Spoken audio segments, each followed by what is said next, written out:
കളിച്ചാണല്ലോ നിന്റെ ഭാര്യ ഞാൻ വെട്ടിക്കണ്ടിച്ച് പീസാക്കും. നീ ഒരു കാര്യം ഓർത്തോ, അവൻ വരുമ്പോ പറഞ്ഞാൽ ഈ ഞാൻ വന്നാൽ അവനെ ഞാൻ പീസാക്കി കളയുന്നു കേട്ടാ പുല്ലേ.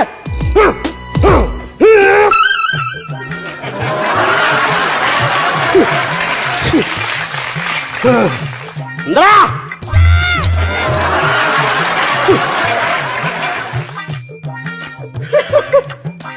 കളിക്കലടാ.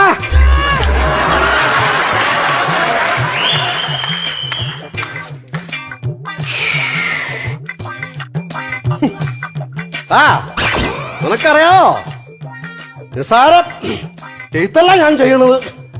ഹലോ, ഇവിടം വരെ വരേണ്ടി വരും. പഴയ പ്രശ്നം തന്നെ. കുളിക്കട, ആ ചേട്ട ഫേമസ് കട.